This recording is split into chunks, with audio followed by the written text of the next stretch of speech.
Welcome to the Midnight Gathering with Nancy Nightmare and the Wizard. Journey with us where the bizarre, the mysterious, and the macabre meets. And welcome to another episode in Creepy Christmas Month. Welcome, everyone. Thank you for joining us. Thank you so much for joining us. Thank you for your support of our last episodes. We've been having a lot of fun doing this. Hell yeah. It's been great. And we are incredibly thankful for you guys for watching, the feedback that we've been getting. So we are stoked. Absolutely. And if you have feedback for us, please leave it. But don't leave it like this movie does, because boy, oh boy. Oh boy, you guys are in. Not the type of contact I'd like to get. Well, maybe. I don't know. He had some moments. It sure did. And Wizard, why don't you tell us about what movie we're going to be talking about today? What have we been watching? Well, I thought you'd never ask, Nancy Nightmare. What if Christmas wasn't so merry? In this episode, we're diving into Black Christmas, the chilling classic that turned the season of joy into a nightmare. With its haunting phone calls, unforgettable performances, and groundbreaking influence on the slasher genre, this film remains a cornerstone of holiday horror. Join us as we explore the twisted tale of a sorority house stalked by a killer and uncover why Black Christmas is still terrifying audiences nearly 50 years later. Yeah, the moaner. The moaner indeed. He was a real... Now, if you haven't seen this movie, you're not going to know what I'm talking about. If you haven't seen this movie, what are you doing? Yep.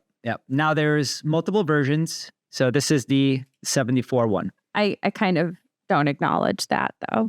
Oh, gotcha. This is the OG. For me. The OG. Is the one. Mm-hmm. We did go see the last one at the theater, and it was fun. It was. But it wasn't this one. No. Absolutely not. Just to give you a little overview, if you haven't seen it in a while or if you haven't seen it yet, Black Christmas begins with a killer known only as Billy sneaking into a sorority house through the attic. As the house prepares for Christmas break, the women begin receiving obscene phone calls, grotesque, disturbing, and shockingly personal. Now, what's interesting is this wouldn't fly today because none of us answer our phone. That's right. It'd be like the... terrible texter or something. Yeah. I mean, obscene texts, I just don't think have the same feel to it. Yeah, I think it's much harder to stalk someone on, with obscene phone calls.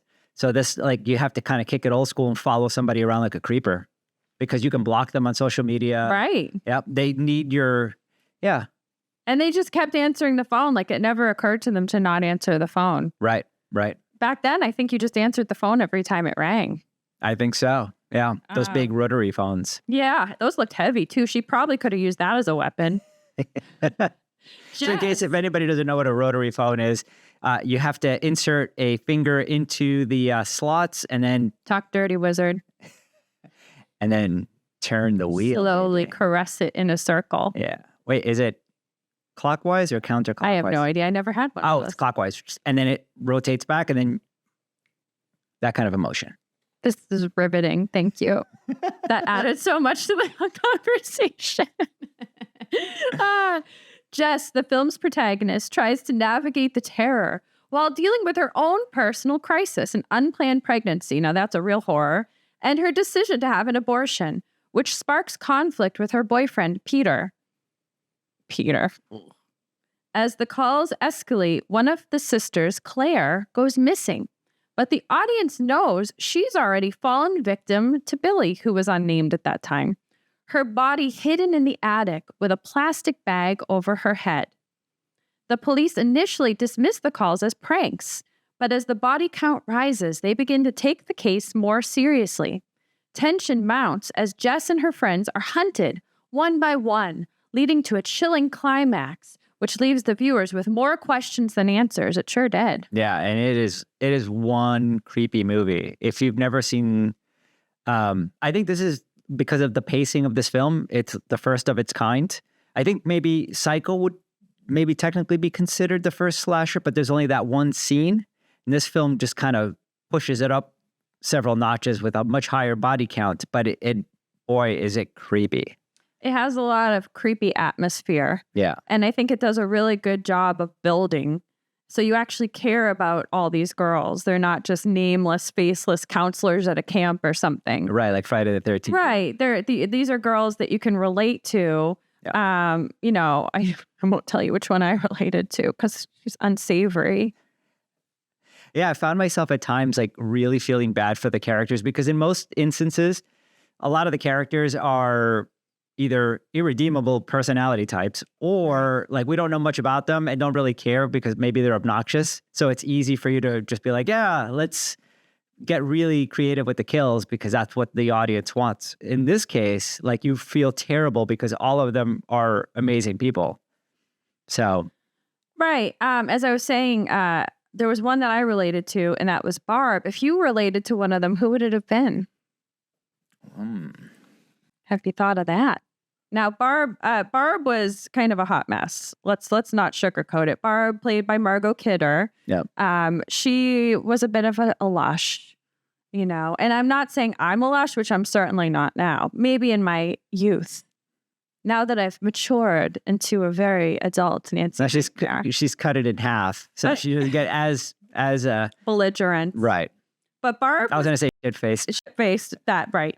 But Barb was kind of a fun character. She was a little bit saucy. Yep. But she was mostly entertaining. She did pull a pretty great prank on the police when she went in. Yeah. Convincing one of the more simple police officers that fellatio was the new, I guess, Canadian area code. I forget what they called it. Exchange code? Yes, exchange code. Yep. I'm guessing that's Canadian area code. Right. But he didn't know what the word fellatio meant. Right. And she took advantage of that, even in her drunk state. So look at that. Champion. Yeah, she's an incredible character because for the time, she was really pushing the social envelope, right? Here's this woman like literally just mouthing off to people and telling them to get lost. I admired that about her. She did go a little too far. Well, I know. This is why he likes me. One of the most memorable elements of Black Christmas is the obscene phone calls from the killer. These calls are deeply unsettling, with Billy's voice shifting between guttural screams and high-pitched giggles and whispered threats. The calls hint at a fractured psyche and a dark back history, but the film never fully explains Billy's motivations, adding to the terror. A little fun fact, the eerie phone calls made by the killer Billy were created using a mix of voice actors, including Nick Mancuso, who reportedly stood on his head while recording to distort his voice. Director Bob Clark wanted the calls to feel disorienting and disturbing, and they were. Now, just to give you an idea of the type of in-depth notes I take while watching the movie, one of the notes I made was that the moaner sounded a lot like Beavis from Beavis and Butthead in one of the calls. I think I know which part you're talking about. Yeah. That's funny because where he said, pretty pink. Definitely going to have to beep that word out for YouTube, I think. I'm going to have to rewatch that just so I could hear that again, but that's really funny. Well, it's still early in the holiday season, I feel, so we can rewatch it. Yeah. Interestingly enough, I mean, what was your first impression when you first started to hear the voices? Like, was your first impression like, wow, this is alarming, scary? Or honestly, I thought it was pretty scary. Interesting. I really thought it was pretty scary. If I got calls like that, I would be freaked the hell out. And that is not an invitation, people. Although I don't answer my phone anyway. I don't answer. So you're going to have to leave me a message, and that's a little less scary, I think. Because then I can just block you. It really doesn't translate well into 2024. No. I'd be curious to see what someone who didn't grow up with that old tech would think about it. You know what I mean? Right. Because they're just like, well, even I was thinking, why do you keep answering the phone? Why are you engaging with this person? Right. Are you into it? I could see that happening. Why not? I mean. Yeah. But they were in the middle of a party. They're drinking. The call comes in. And you think it's probably like one of your classmates like messing with you. Right. At first, I thought Barb was going to be the final girl. Right. Yeah. Because she was a toughie. Yeah. But I guess it's never the toughie. It's always the good girl. Yeah. It's always the semi-religious good girl, too, by the way. I don't know if you noticed that Jess had the cross. Yeah. There was an element to her. I was going to say that Jess is the character that I identified with. So funny that you mentioned that. the final girl over here. I'd be the one that dies first because I like to party. Just like I said in Horror Queen by Nancy Nightmare and the Wizard. Go figure. Yeah. Now, it's interesting is that a lot of the tropes found in slasher films come from this film. The only thing that I didn't see in this film was the teenage or the kids that were having sex that then get killed. That is a really good point. They didn't have that. Yeah. Because Jess, who did get knocked up, Right. actually made it. She was the final girl. Yes. So we know that she was having sex with creepy Peter, who, oh my God, of course he was a musician, right? Like, no offense. I mean, we're musicians. But Peter was so dramatic. He hadn't slept in 3 days. He hadn't slept in, he was at conservatory. He was a very moody young man. Yeah. And I didn't think that he was right for Jess to begin with. And I'm glad that she did set a boundary and say, I'm not changing my life path for you, Peter. Yeah. And he was insistent that they keep the baby, which is like mind blowing, right? He had spent 3 days, no sleep because he's preparing for, it looked like a recital of some kind. Super intense music. I don't even know what piece it was playing, but it was like very cacophonous and dissonant. This sounding. is how simple I am as a musician. I was sitting there thinking, is it supposed to sound like that? Or is he messing it up? Yeah, and he's sweating. Because it's classical music. I didn't really study classical music. He's sweating. And he had that glorious turtleneck on. Yeah. He could have worn something with a short sleeve. Yeah. Well, it's 1973, right? Yeah. 1974, yeah. Another very important note that I took, and you're only going to get this type of insight here, people. Right here. Was badass 70s fur coats. Yeah. Oh, they were some good jackets. My friend Phyllis, had a really good one that was very Penny Lane from Almost Famous. How about the boyfriend? He had Billy. Billy, yeah. Was it Billy? Yeah. His was the king. No, Billy was the killer. Oh, right. What was this one's name? I can't remember. Well, anyway, one of the boyfriends. You know, the men, hockey player. Right. The men were not really the star of the show in this movie, I've noticed. Chris. His name was Chris. Yeah. And I have a note here. Chris is Claire's boyfriend, sweet fur jacket. Yeah. So, and it's interesting. He's the jock, but he was already sounding the alarm like, hey, we need to act. And the police aren't doing crap. Right? I know. I actually really felt bad for Claire and Chris because they were nice kids. Yeah. Claire's dad showed up. Chris was nice to him and trying to help find her. Yeah. It was actually kind of sad to see these girls get picked off one by one. Yeah. Now it's interesting from a social standpoint. All of the women are the focal point of the film. You know, they're all kind of like the lead cast because each one we follow their stories around in their relationship. So it's a very feminist movie. It actually is, especially for the time. That leads us into what I was going to say next. Black Christmas isn't just a slasher. It's a film rich with subtext. Jess's storyline addresses themes of bodily autonomy, reproductive rights, and societal expectations, which were bold topics for 1974. The film also explores the failures of authority figures, police dismissing the women's concerns, adults like Mrs. Mack prioritizing their own vices. She was a bit of a drunk. You can still say drunk, right? I don't know. Boozered. I'm going to make that one up. And Peter's possessive behavior. Peter was possessive. Did he even really want to marry Jess? Or was he just like, this is mine. This is my baby and you're my woman? Well, I mean, we don't know what the aftermath of his recital was, but he seemed like he was at a breaking point. And so like now he's like, well, I guess I'm going to just be domestic. And you're going to be my wife and we're going to have kids and we're going to get married, period. Well, we learned at the end of the film why respecting boundaries is so important because that did not work out well for Peter. The anonymity of the killer also speaks to a larger fear that violence can strike anywhere without reason. Yep. Billy's lack of a clear motive makes him even more terrifying, a precursor to Michael Myers and Halloween. Yeah. And I think there had been a connection between the two films, right? Where, why am I forgetting? John Carpenter had asked the director of this film if he was going to make a sequel to this movie. And he said, no, this is just a one-off because he went on to direct other films like, I think, Porky's. And And so John Carpenter went off and wrote a script. So it's almost like a continuation of Michael Myers' story, and it happens on Halloween. I also wanted to point out that this was directed by Bob Clark, who later made the family-friendly classic A Christmas Story in 1983. There we go. Can you believe that? He made Black Christmas and A Christmas Story, both classics in their own genres. Yeah. Very different Christmas tales. I wonder if this is why these films are so unique, because these directors, it wasn't like they had a particular wheelhouse. I mean, some people did, but there was like a lot of jumping around where they would do different types of movies, like comedies or dramas, and then they'd be like, oh, they'd be tasked to do a horror movie, and like they bring those influences with them. That's a good point. There was probably a lot of cross-pollination happening. Yeah. Mrs. Mack, by the way, another one of my favorite characters. What a fun lush she was. I always love the older drinking woman. Yeah. In Krampus, I loved Conchita Ferrell's character. Yeah.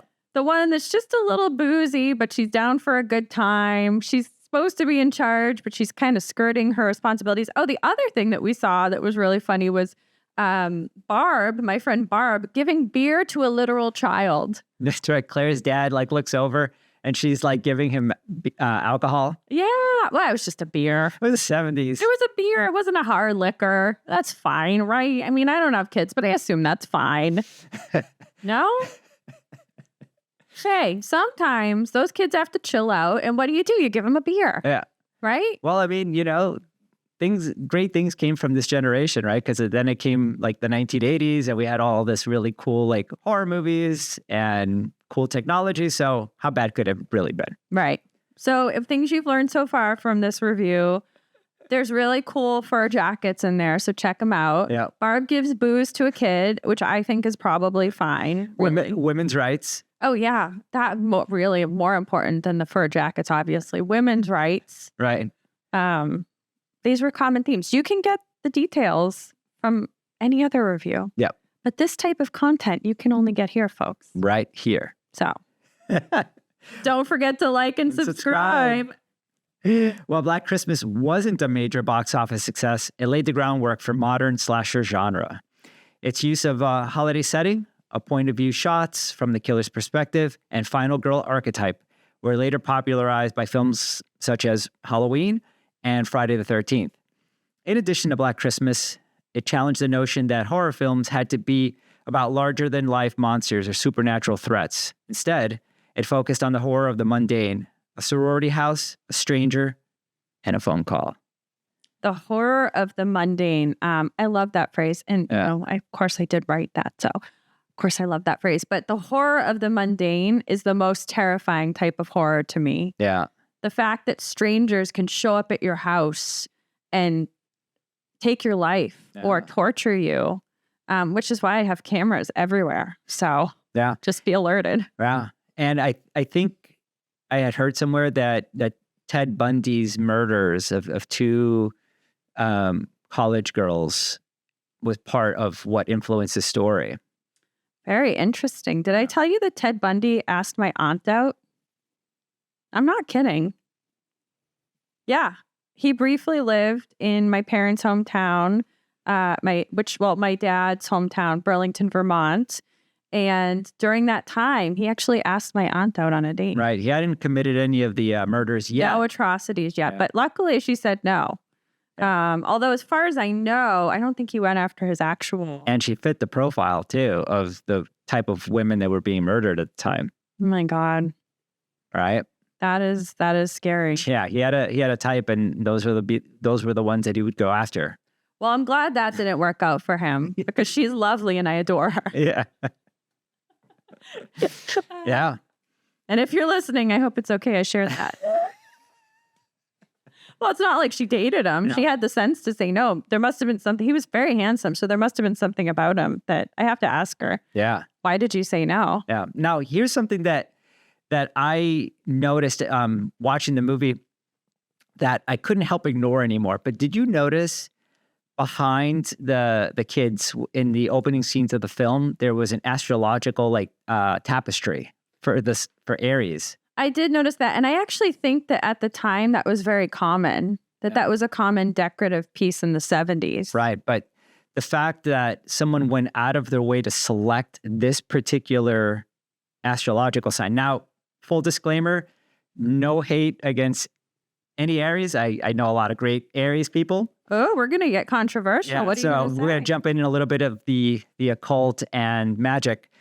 Aries is ruled by Mars. Its color is red. Nancy is an Aries, by the way. I am not. I'm a Leo. But red and Mars are associated with war. And Aries' flip side of things is war, chaos, aggression, like just being just aggressive and wanting to kill. And you see that with the killer where he's just absolutely losing his shit. Like after is it the first kill? The second kill. He flips out. He starts wrecking things in the attic. He's just like out of control. And I couldn't help but go back and keep thinking about the astrological sign. And in fact, I would take out my phone. I started to like Google it. I was like, oh shit. Like, I think this is what they're trying to say in the movie. That is a very astute observation that I did not think of. And I think you're right. Why would they pick that specific astrological sign? Yeah, I swear there were moments during the film where I could hear like Walter Mercado going, Mira, ¿no lo ves? Look, don't you see it? It's right there. It's right there. Walter Mercado, who was a television astrologer. Yeah, Latin American astrologer. And there's actually a really good documentary about him on Netflix, I believe. So Walter Mercado, if you're interested in seeing more about him. Yeah, and if you guys want, research Aries and the flip side of it, because again, this is a horror movie. So you've got passion, aggression, like freaking out, just like war. You know what I mean? Like, right. Just tumultuous. Well, and because of all these layers, the movie it endures. Yes. It's not just a simplistic, slash him up, which I also love, by the way. But it's not a simplistic slash him up killer. You don't even really see too much gore on the screen. Right. It's more implied violence in some of the scenes. Now, there are some great kills, don't get me wrong. Right. Barb being the best kill. Yeah. Stabbed to death with a decorative unicorn, a decorative glass unicorn. Well, you bring up a good point. So what does a unicorn you think represent in this case? I am so not good at this. You are such a symbolic thinker. To me, it was just a really funny way to murder Barb because she had a collection. And this is a good advice, kids. Don't leave your glass collection close to your bed, especially if one of these glass pieces... I mean, unless you want to die in an iconic scene. Well, set up the camera first, at least, because it was the perfect weapon. Yeah. So all I could think as somebody who's lived in Southern California is, why did she have glass near her bed? What if there's an earthquake? Right. Especially with something as sharp as the point on that unicorn's head, right? So I think I derailed your very serious point, probably because I don't know what you're talking about. Will you please explain what you think it could symbolize? Oh, no. I mean, I don't know. I just thought it was interesting that they chose that. I mean, unless like unicorns, like I know that they're rare. Are they considered pure? Yes, you're right. They are considered pure. And also, no, I was asking. I wasn't sure. No, but they are. And also the children who were singing, the Christmas carolers who showed up. First of all, people used to just show up at your door singing Christmas carols. This is something I've seen in movies and TV. I've never seen this in real life. Right. Maybe I've never lived in areas previous to now where it was safe enough to have people just show up at your door. Seems sketchy to me. But anyway, so these angelic little voices show up. They were I thought the children were actually a little creepy too, but they were angelic, singing beautiful carols while our friend is just being bludgeoned to death by her own glass unicorn upstairs. Yeah. I wonder if the director wanted to have like that juxtaposition between the murder and the purity of the children singing the carols. The innocence. And I think that what you said about the unicorn could be true. It could symbolize childlike, at the very least, childlike innocence, because unicorns are usually associated with kids too. Not a lot of adults collect unicorns. Right. Yeah. So. Yeah, it's like, and also for horror nerds, there's that iconic shot, like right before he's about to stab her. You see him in a dark silhouette. You just see his eye. You don't see his face, and he's holding his arms up, just like on the cover of the poster of the movie. Billy was a real freaking creep. Yeah, he was. Oh my God. I also would like to point out, and again, I mean, we could go down a lot of rabbit holes, but Billy was also the name of the Santa killer in Silent Night, Deadly Night. Hey, that's a really good point. Right? Stay away from Billies this Christmas season. No Billies. I apologize to all Billies. I don't want to have to release a formal And apology. the Aries. And the Aries. And I've known some wonderful Aries in my life who have not been serial killers as far as I know. All right. So, Yeah. I mean, there's a lot to dig into in this film. Nearly 50 years later, Black Christmas remains a classic because of its atmosphere and restraint. It doesn't rely on gore or jump scares. Instead, it builds tension through pacing, character dynamics, and the unknown. Billy's backstory is deliberately left vague, making him more enigmatic and terrifying. The film's ambiguous ending, where Jess survives but the killer is still at large, lingers with viewers long after the credits roll. And I did find that. I was also, though, a little frustrated that I didn't know anything about Billy. Right. Yeah, we don't know anything about him. But it does make it creepier, too, that you never see his full face and you really don't know why he's doing this. Right. It could just be he's crazy. We really don't know. Yeah. Yeah. But I think there was also the killing of that young girl in the park. Remember that everybody was searching for? Right. So I actually have a list of kills in order that they happen. I didn't include her because we didn't see her. We don't know her. Yeah. It was first Claire, Mrs. Mack. Now, I think somewhere around Claire is when they discovered, it was after Claire, they discovered the body in the park while they were searching for Claire. Yeah. I've seen it said that this little girl that they found was Billy's sister. If that was the case, I totally missed that. And I've seen this movie multiple times and I missed it repeatedly, which is totally possible. But it is possible that he killed his little sister at some point during this spree. Right. Mrs. Mack, oh, poor Mrs. Mack, was just looking for Claude the cat, who was a beautiful kitty. And she got offed, and that was brutal. Yeah. Never go in the attic, by the way. It never works out well.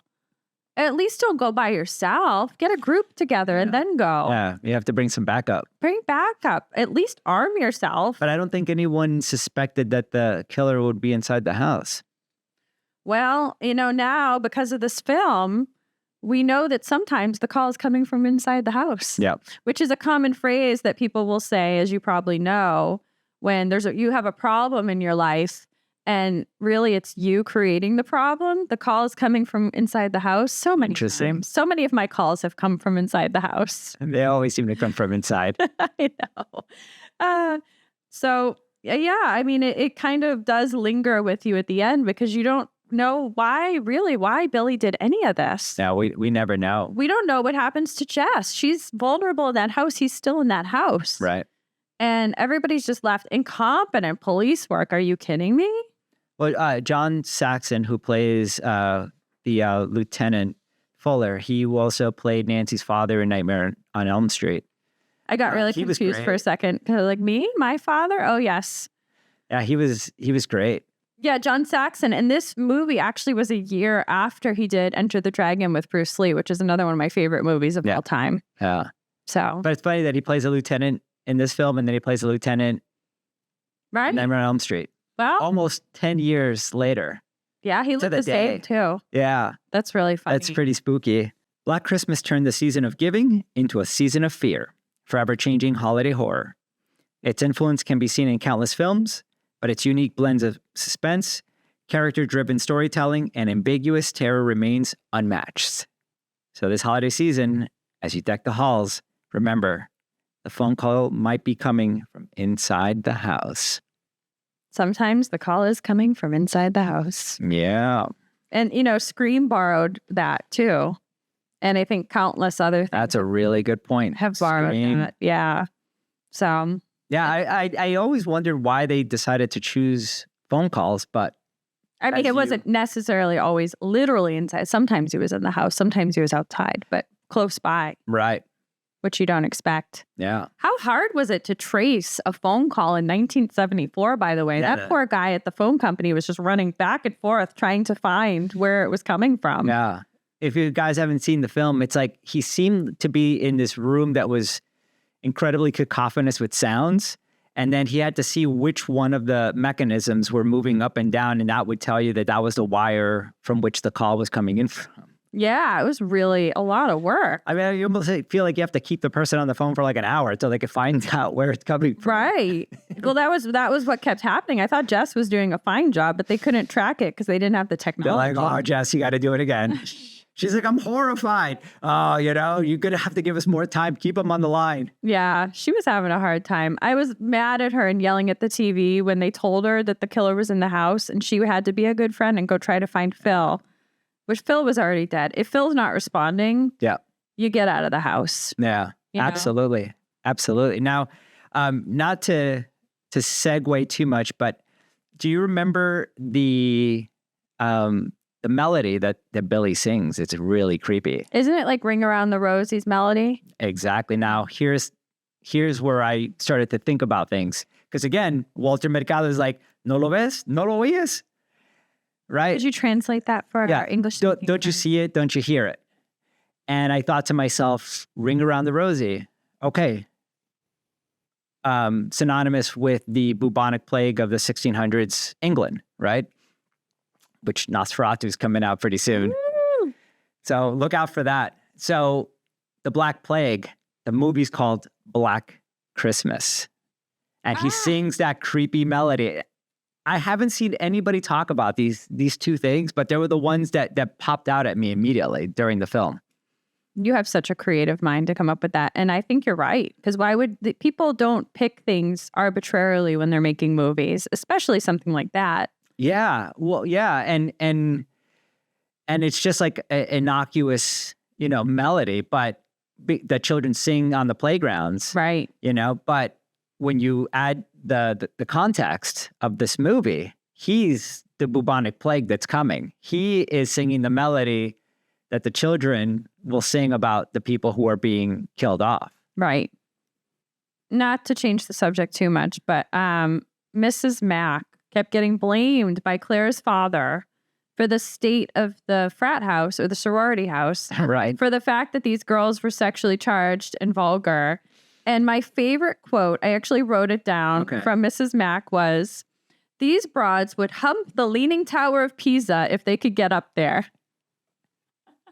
And that seemed to be, well, for most of them, especially my beloved Barb, that seemed to be true. Yeah. And do you remember the poster with the peace sign? Oh, I remember the poster. Right. Very, very explicit poster. Yeah. And it was synonymous with make love, not war. Right? Right, because this was only 5 years after the Summer of Love, 1969. Yeah. That's right. So there was still a lot of those hippie free love ideals flowing. Yeah. Clara's dad is clearly displeased throughout the whole time he's there. He was probably like 30. I always look at these old movies and I'm like, oh, that person's like 55. And they're like 30. Yeah. Everybody was still trying to keep the facade that none of these things happen in our society. Right. That everything is very surface when it's indeed what not do you true. think these girls are doing at college? Yeah. Having a knitting circle? Not to mention that we are in the middle of Vietnam, civil rights movement, the women's liberation movement. So you've got all these like cultural things happening at once. And just 10 years prior or 14 years prior, the assassination of Kennedy. So like there's a lot of change happening all at once. And these ladies are like right in the thick of it. And they're like, hey, you know what? Like we call the shots. And the men are happy to help them liberate themselves. Yeah. Hey, baby, let me liberate you. And I think for the most part, with the exception of Peter, who was like the more domineering boyfriend. I think Peter was just unwell. Yeah. The bumbling police officer. Right. Because John Saxon's character seemed to be pretty much just kind of focused on the case. But then there's that other boyfriend who's totally, I don't know, he's cool. He doesn't he doesn't seem to be wanting to control the situation other than like he's trying to mobilize the cops. Right. He's trying to help. He wants to find his girlfriend. He seemed relatively normal. Yeah. Yeah. It was an interesting period piece that gave you a glimpse into 1974. Mm-hmm. And the fact that kids weren't really that different. Yeah. I just thought of one more thing. Uh-oh. Okay. So do you remember that there was like a flower next to the astrological tapestry? I do not. if you watch the film, you'll see that there's a flower. And I thought about what that might have meant. Well, during the bubonic plague, the flower was brought by the plague doctors to lessen the death. So it was used as I think potential medicine. And if you notice in the film, the ladies are standing behind the flowers. I thought it was to cover the smell of death. Was it? I don't know. You seem to be very obsessed with the plague. Well, no, it's just dig into that. Well, because I thought, there were these things that would come up again and again. So it almost seemed like they were like wanting you to see this. Like there was intent. Right. You know? I'm sorry. All I can think about is how Barb called her mother a gold-plated whore on the phone. Who calls their mother a gold-plated whore? Barb. Well, she was naughty. She had to die. Oh, man. I missed her. I was sad to see her go. And then she also had asthma, right? Barb woke up in the middle of the night gasping for air. Yeah. But she drank and smoked heavily. It was the 70s. I admire that type of commitment to a debauched lifestyle. R.I.P. Barb. Yeah, Barb. We lost a real good one. And Mrs. Mac. Mrs. Mac was like the older version of Barb. Dude, Mrs. Mac had like the most creative spots for booze, right? She did. She hid it in the toilet, on a string. In a book? Or was that, were those It was girls? a carved out book. Yeah. Well, I suspect she was hiding her booze from these college girls because they would have drank it. I don't think Mrs. Mac gave one shit about drinking or being an alcoholic. No, I don't think so either. She just didn't want them to take her booze. It's so funny. I was sad for her because she lost her boy. She couldn't find her cat, Claude, and that's why she went in the attic. Yeah. So. Yeah, but incredible film. It's probably one of the most interesting horror movies because, again, like some people think slasher movies are just like, kill them up, racking up body counts, right? And it is part of the genre. But this movie, because it was like the first of its kind, really took its time developing the story. You get a feel for who these girls are, their struggle. You get a feel for even the POV camera of the killer, right? Like we're seeing it through his eyes, Yeah, it was a really great film. Highly recommend if you haven't seen it. Make sure you watch it for the Christmas season. Absolutely. So, we're going to have, one more creepy Christmas episode coming for you. Yes. And... or is this the last one? Is this the last one? Yeah, because then we've got New Year's. This is the last creepy Christmas? And the end of 2024. I feel like it all went by so fast. Yeah, it has. Well, I did decorate for this episode. As you can see, I put my little axe there. I figured out what went wrong with the Gremlins episode. It wasn't Gremlins that shut the camera off. It was the fact that I didn't have my spider necklace on. All right, we were talking about superstition. We were talking about it, and I brought up my spider necklace, and then I realized, oh my God, that was the first time I didn't wear my necklace. Did you hear Walter Mercado telling you to get your spider necklace? I did. I very strongly, if anything happens to this, I'm gonna have a hard time. It's like, Nancy Nightmare, you need your spider necklace and your hatchet. And my hatchet. So I've brought all my important items here for the success of the episode. Give it good juju. That's right. So, that was the episode. We hope you'll join us again at the Midnight Gathering. Until next time, stay spooky.